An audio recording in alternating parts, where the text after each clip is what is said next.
Masama bang pakiramdam mo?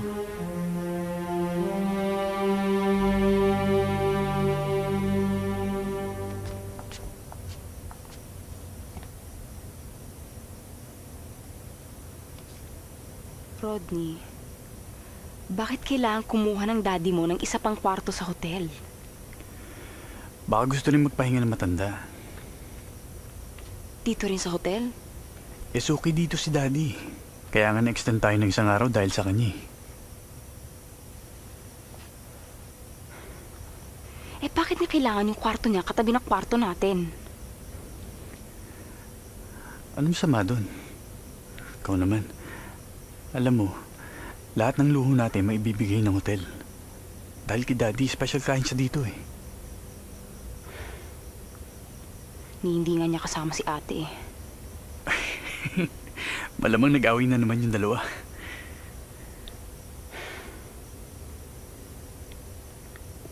Honeymoon nga ang tawag dito.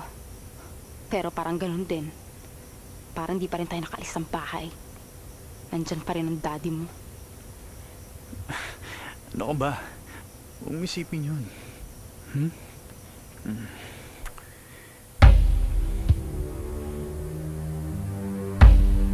Do-day-do-day-do.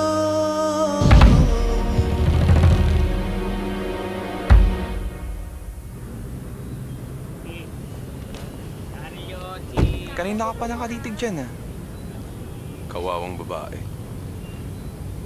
Ang yaman-yaman, nakakaawa. Parang malungkot ang mga mata. Parang may gustong sabihin, di ba? Imagination mo lang yan. Parang may gustong sabihin sa akin ito noon Hindi niya masabi. Durog lang siguro. Gago!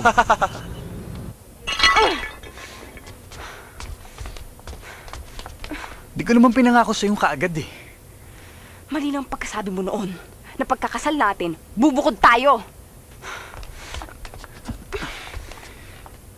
Ano bang masama kung dumito muna tayo ng 6 na buwan?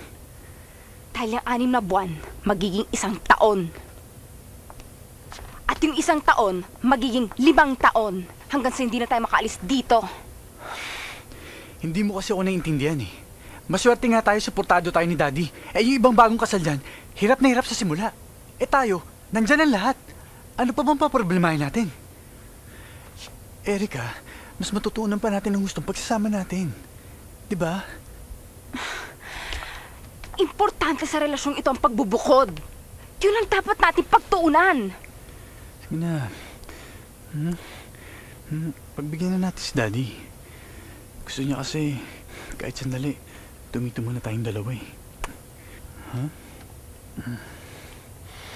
Bakit ba parati na lang siya ang pinagbibigyan? Hindi naman siya matandang ugod-ugod Bakit sa lahat ng bagay may pakialam siya? Bakit?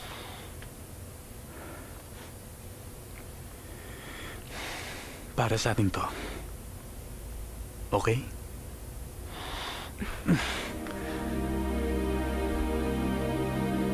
Hindi ako magtataka kung pati pagbubuntis ko, pakikialaman niya. Erica!